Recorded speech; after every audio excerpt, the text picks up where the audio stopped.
Esta noche se encuentra con nosotros el representante, el máximo representante, mejor dicho, del sector del metal, Alberto Villalobos. Muy buenas noches, Alberto. Buenas noches, Leopoldo, ¿qué tal? Muchísimas gracias por venir al único programa de empleo de Canarias. La verdad que es un placer tenerte aquí con nosotros. Muchas gracias a ti, Leopoldo, por darnos la oportunidad de expresarnos. Un verdadero placer.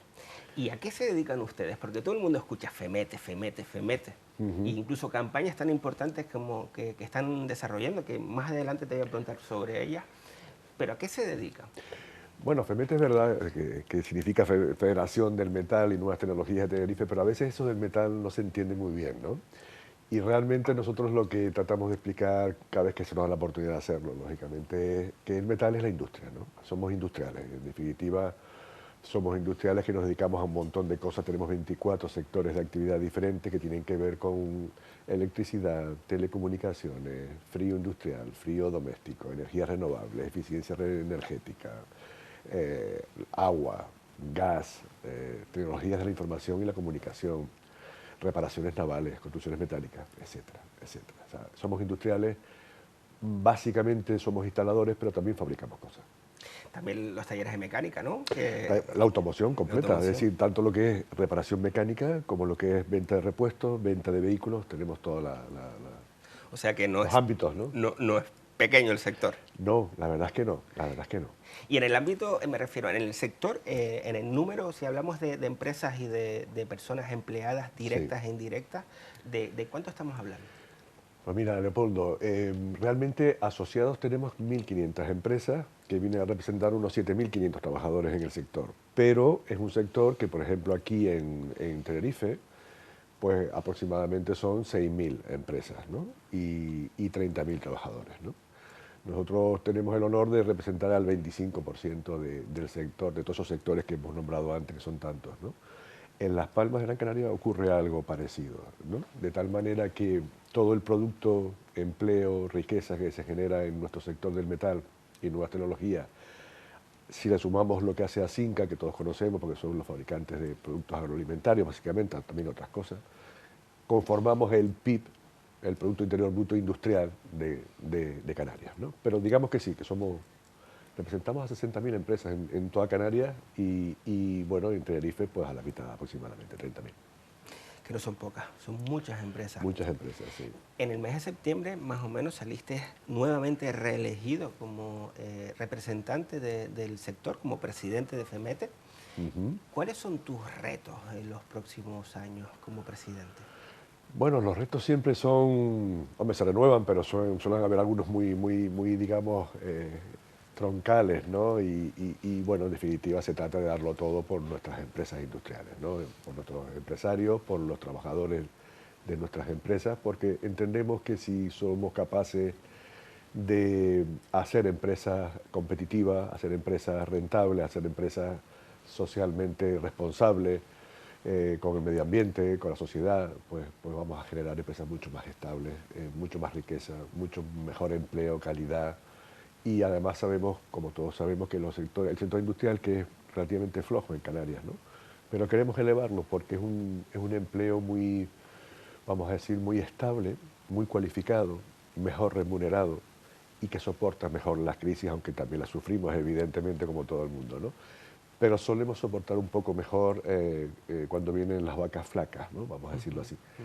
Y entonces, bueno, el reto fundamental es pues lo que nosotros más hacemos, aparte de, por supuesto, asesorar a nuestros empresarios con toda la normativa vigente, que es muchísima, ¿no? Muchísima, a nivel europeo, a nivel nacional, a nivel regional, a nivel municipal. Y se suma también la nueva, ¿no?, normativa que ha surgido también por la COVID, que ha sido una locura también. Por supuesto, esa es otra añadida a todo esto que tenemos, que es inmenso, ¿no? Pero desde luego que aparte de todo eso y los servicios típicos, ¿no?, que necesitan las empresas, asesoría laboral, contable, fiscal, que también estamos jurídicas, ¿no?, que también estamos ahí, pero hay algo fundamental que es la formación. Nosotros creemos en la formación, muchísimo, porque la formación es la única manera en la que somos capaces de inyectar la innovación en la empresa. Cuando tienes conocimiento de las cosas es cuando puedes innovar, puedes avanzar, puedes hacer más competitiva tu empresa, hacerla más rentable, más estable, generar empleo, y de esa manera es como entendemos que debemos también de apoyar, ¿no?, a nuestro tejido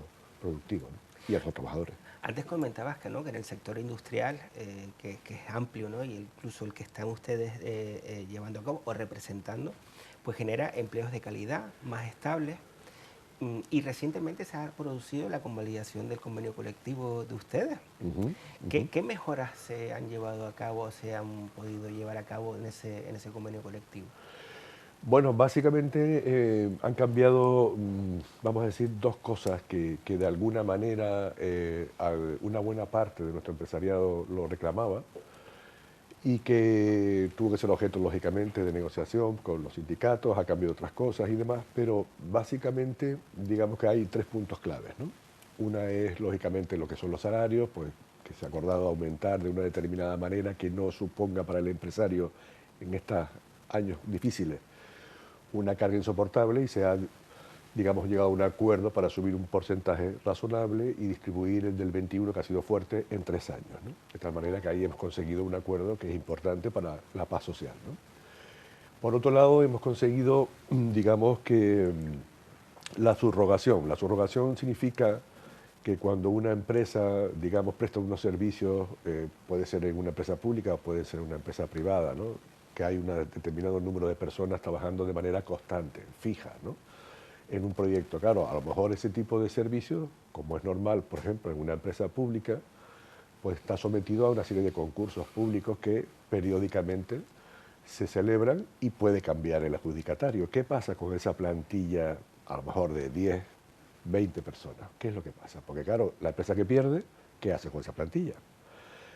Y la empresa que gana, ¿qué hace para cubrir esos puestos que ya están operativos, están trabajando y que conocen un poco su función, ¿no? El acuerdo ha sido de que, bueno, de alguna manera se pueda subrogar esa plantilla a la nueva empresa adjudicataria, al menos en un 90% de la plantilla, que haya una posibilidad de que el 10% sea o no elegible, pero que al menos un 90% sí que lo sea. Esto era importante para muchos de nuestros empresarios, tanto para los que ganan los concursos como para los que los pierden en un momento determinado, poder manejar de alguna manera un poquito más de manera flexible esa plantilla, ¿no? Y la otra cuestión que nosotros denominamos el tajo, ¿no? Es decir, cuando tú tienes una obra, somos instaladores, comentábamos antes, ¿no? Cuando tienes una obra que generalmente no se produce cerca de tu centro de trabajo, sino es una nave industrial o es un edificio, donde estás instalando electricidad, telecomunicaciones, energía renovable o telecomunicaciones, por decir algo, ¿no?, o frío industrial o lo que sea. Bueno, esa obra puede estar a una cierta distancia, ¿no? Aunque estamos en una isla, pero hombre, pongamos por caso un centro de trabajo en Santa Cruz y una obra en el sur, ¿no?, o una obra en el norte, a cierta distancia.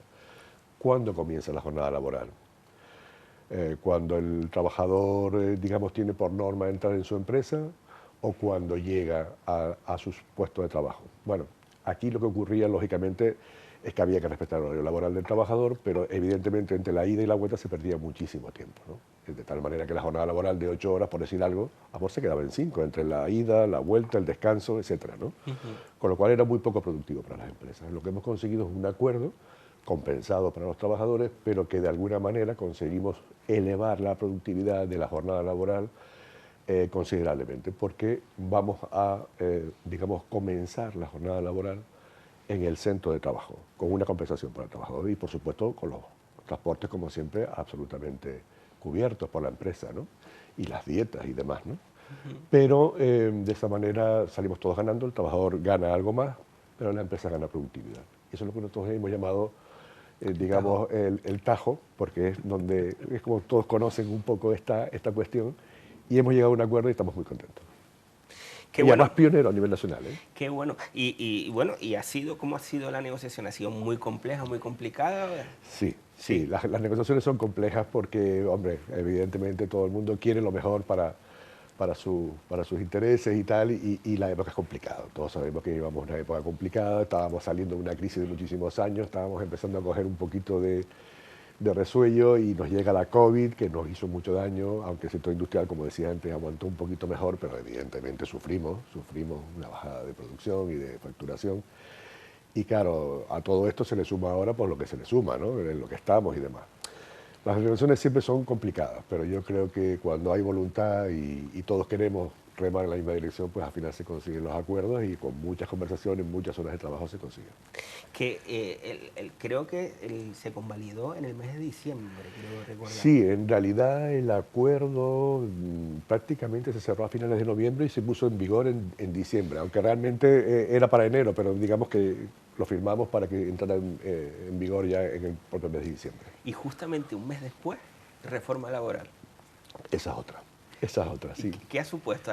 ¿Va en la misma sintonía que el convenio? Bueno, la reforma laboral, como todos sabemos, realmente no se tocó demasiado con respecto a la que había, pero sí es verdad que hay dos aspectos que hay que destacar. Uno es que digamos, se restringió mucho la capacidad de las empresas para contratación de temporales, ¿no?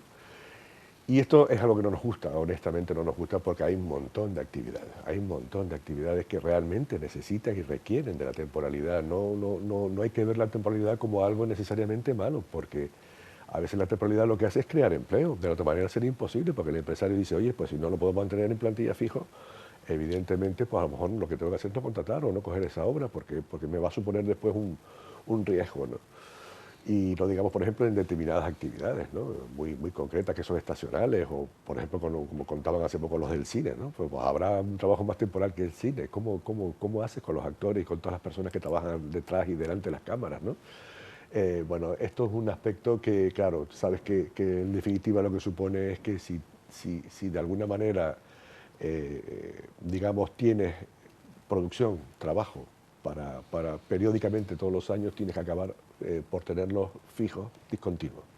Y esto es un problema que trataremos de resolver de la mejor manera posible, pero que no nos gusta, ¿no? No nos gusta porque no le da esa flexibilidad al mercado de trabajo que debe darle, ¿no? Tengamos en cuenta que el sector privado, el 85% de la plantilla es fija y solamente un 15% es temporal. Eso no es tanto, teniendo en cuenta la economía que tenemos, que también depende tanto del turismo y demás, ¿no? La otra parte es la subcontratación. La otra parte fundamental de la reforma es la subcontratación, que yo creo que no está mal. Lo que se ha hecho no está mal porque ha mejorado un aspecto que es que, bueno, cuando tú subcontratas a otra empresa para que te ayude a hacer un trabajo donde te falta a lo mejor recursos, personal o lo que sea, que esos recursos se contraten al precio de la empresa matriz o del sector, ¿no? Vale. Parece razonable para que no haya abuso, sobre todo de las multinacionales, que apretaban mucho a las empresas pequeñas aquí, con precios muy bajos que les hacía, digamos, que no fueran rentables sus producciones, ¿no? Con lo cual esa parte posiblemente esté bien. Y una pregunta, ahora mismo existe como un cambio, ¿no? Que estamos intentando los ciudadanos, ¿no? De irnos de coche a motor a un coche eléctrico, que eso al final genera también cambios en Sí, los talleres de mecánica, por supuesto. Que de hecho es uno de Por los, supuesto. de los Sí. negocios que se representan por parte de FEMETE, ¿no? Sí, realmente el sector de la reparación de automóviles es de los más fuertes en FEMETE. Tenemos cerca de 600 talleres mecánicos asociados, casi nada, ¿no? Y efectivamente, pues es verdad que ha habido en los últimos 10, 15 años, tú lo conoces perfectamente, un cambio tecnológico en los vehículos tremendo, ¿no? Donde ya no se repara un coche con una herramienta y un martillo, ¿no? O una llave inglesa y esas cosas, ¿no? Ahora vienen, tienes que enchufar ordenadores, aparatos de diagnóstico, mucha electrónica, mucho software. Tienen ordenadores a bordo, en fin, todos los coches están muy tecnificados, ¿no?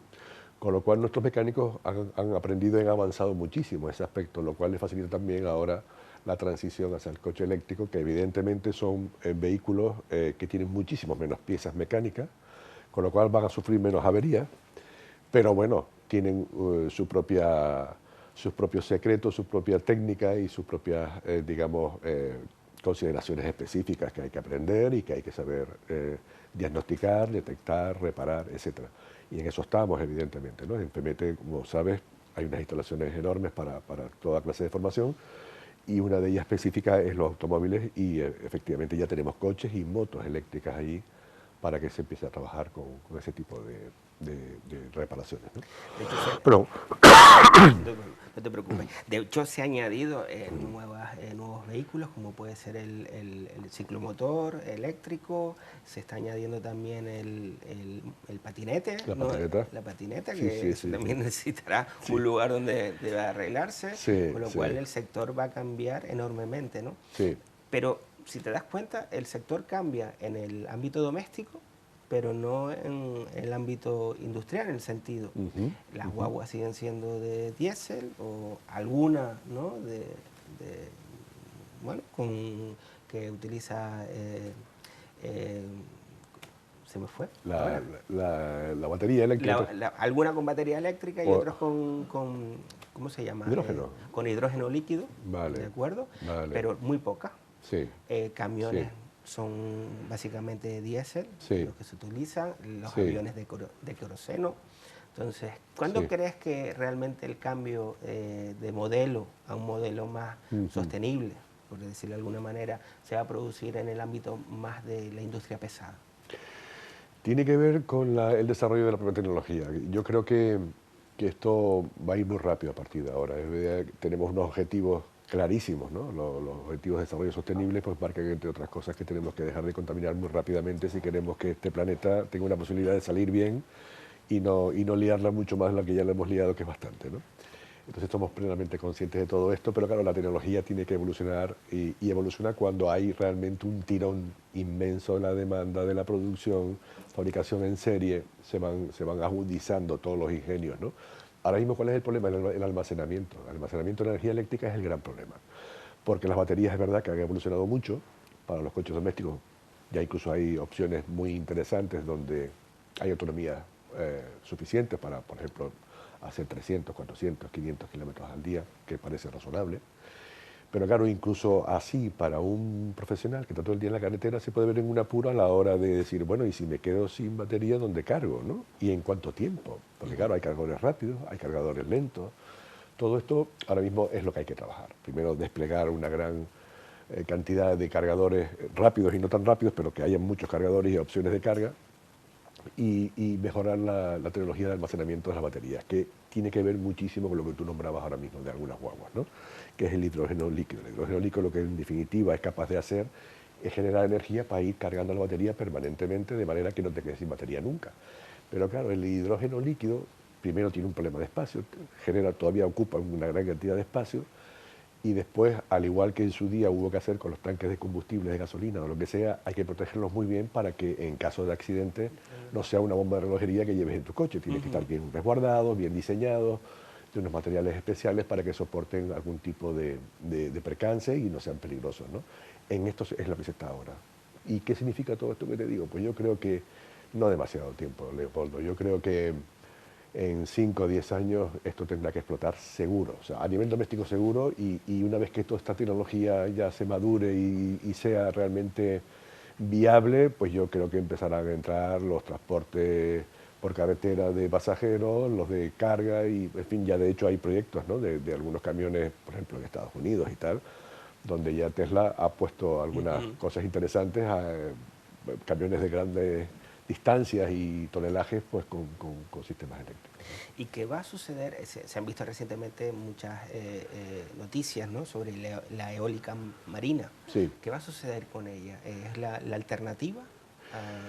Bueno, la eólica marina, lo que ocurre es que, digamos, en principio, lo que se piensa es que genera un menor impacto visual que en tierra, ¿no? Al menos se disimula un poco más, porque el mar es muy grande y estas cosas, ¿no? Tenemos la suerte de que aquí en Canarias tenemos unas buenas condiciones para generar la eólica marina. Y muy concretamente, además, a los fabricantes, digamos como Navantia y alguno que otro con los que hemos contactado, les gusta especialmente Granadilla. Es una zona ventosa con un muelle al lado. ¿Por qué? Porque evidentemente para tú montar esos molinos de aerogeneradores en el mar necesitas un despliegue. Hay que fabricar unas cosas enormes que se llaman pompones, de unos aceros especiales que son lo que va afrontando en el mar y sobre el cual se colocan después los aerogeneradores, que no van ya siempre anclados directamente al mar, sino que van sobre esos pompones que a su vez van atados al mar. Pero genera una plataforma estable y más fácil de instalar, ¿no? Bueno, pues todo eso al final se va a hacer, por lo menos una parte importante de todos esos molinos se fabricarán en Península, pero se van a instalar aquí, en Granadilla, ¿no? Y se van a fabricar aquí, eso va a generar un montón de empleo en todo el sector del metal que tiene que ver con la fabricación de pompones de acero y también con todo lo que es el mantenimiento, instalación y reparación de esos aerogeneradores. O sea, hay un futuro ahí interesante, porque además estos aerogeneradores ya no son como los de antes, que a lo mejor hacían 1 megavatio o 2 megavatios, ya están haciendo 10 megavatios, 15 megavatios, con lo cual genera un parque de 10 o 15 generadores de estos y tienes ya la mitad de las necesidades eléctricas de la isla, lo tienes cubierto, ¿no? Son impresionantes, ¿no? Impresionante. Muy eficientes, sí. Y ahora que nos están viendo jóvenes desde el programa de Emplea 4, ponte la circunstancia que tú tuvieras, bueno, no, miento, tú tienes un conocimiento muy grande de lo que es el sector, ¿vale? Y tienes un hijo que tiene 16 añitos y tú te preguntas, papi, ¿qué puedo estudiar yo para tener un futuro profesional estable? ¿Qué le recomendarías? Pues mira, yo te diría que desde luego en la formación profesional que estamos tratando de llevar a cabo, que también, digamos, las instituciones públicas están intentando también avanzar mucho en esto, ¿no? Porque claro, ¿qué ocurre con la formación profesional? Que tú sabes que de alguna manera siempre pasó a segundo plano, todos queríamos que nuestros hijos fueran universitarios y de alguna manera lo seguimos queriendo porque todavía no estamos bien enterados de que tanto la formación universitaria superior como la formación profesional, si no se adecúa perfectamente a la demanda laborales de las empresas, ¿no? Específica, pues realmente lo tenemos difícil. Ya no basta con saber hacer algo, tener un título de algo, o demuestras tus competencias y habilidades casi que rápidamente cuando entras en una empresa, o lo tienes más crudo, ¿no? Porque hay realmente necesidades productivas muy enormes y el empresario necesita que su trabajador tenga esas competencias. Entonces, en definitiva, ¿a dónde quiero llegar? La formación profesional, por ejemplo, que nosotros desplegamos en FEMETE, tanto para los trabajadores que ya están en activo y que se recualifican, como para los que quieren acceder al mercado de trabajo que representamos en la industria, realmente lo que tiene que ser es muy eficiente en lo que se refiere al modelo dual. Es decir, tiene que ser una formación profesional dual, donde la práctica y la teoría se combinan adecuadamente desde el primer minuto. No es al final del curso, como estamos acostumbrados ahora, haces un mes de prácticas en las empresas, 100 horas, 300 horas, 400 horas. No, eso no es suficiente. Tiene que ser como el modelo, digamos, del norte de Europa, que lo llevan muy bien los alemanes, los daneses, los holandeses. Y es que desde el primer curso ya estás combinando tu teoría con la práctica. Nosotros lo hacemos así en FEMETE. Y además, no solamente nuestras propias instalaciones hacen las prácticas, sino que después, al final, acaban haciendo 200 o 300 horas en nuestras propias empresas. Claro, cuando los empresarios ven que esos chavales están bien formados y que saben hacer las cosas, que no están acostumbrados a que supieran hacerlas hasta pasado un año allí enseñándoles, pues se los quedan. Entonces tenemos unos ratios de inserción laboral, Leo, que son del 60 al 70%. ¿Por qué? Porque están formados como la empresa necesita que esté formado. No solamente saber de una materia, sino después saber aplicarlo, ¿no? Por tanto, ¿qué quiero decir con todo esto? Desde luego, la formación profesional bien orientada con estas prácticas que nosotros hacemos en FEMETE y que ya otros centros están empezando a hacer, como nuestros homónimos en Las Palmas, pero también es verdad que eso va a llegar a los centros de formación profesional, digamos, oficiales.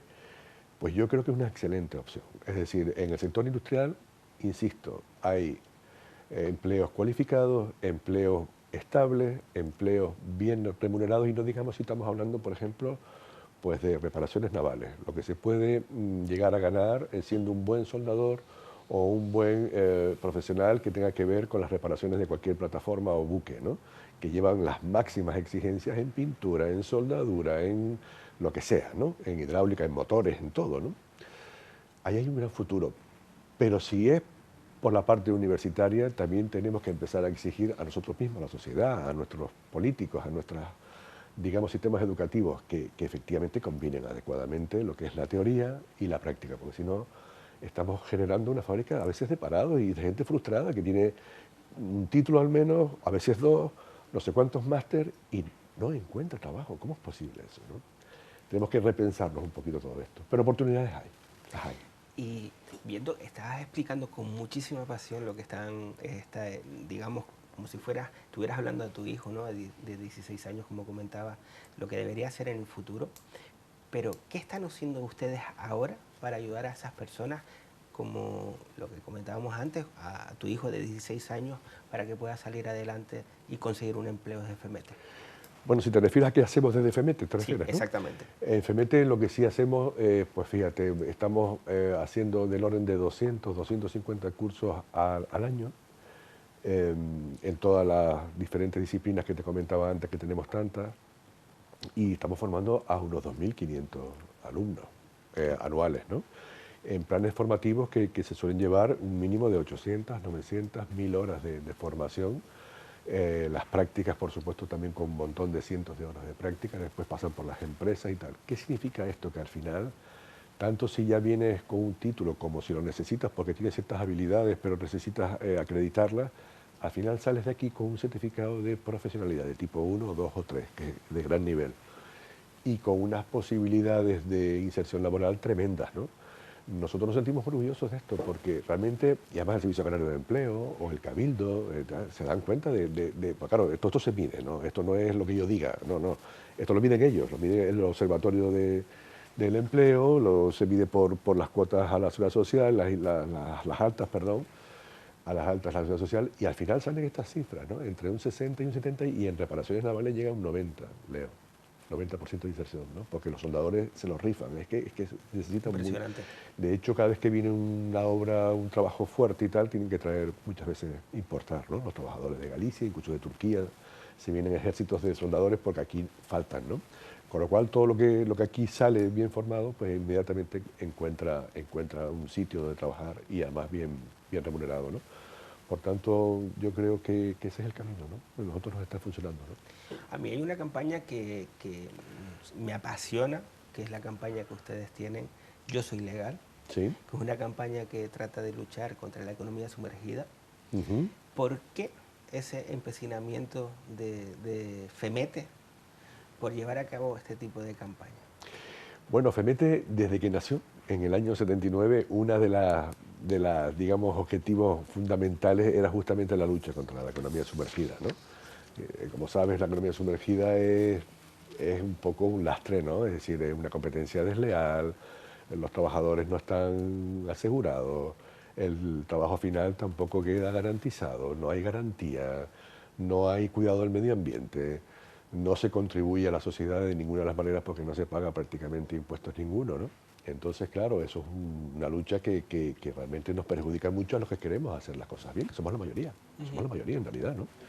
Pero claro, si tú haces un presupuesto de reparación Y a veces, Alberto, hace las cosas bien y te castigan más.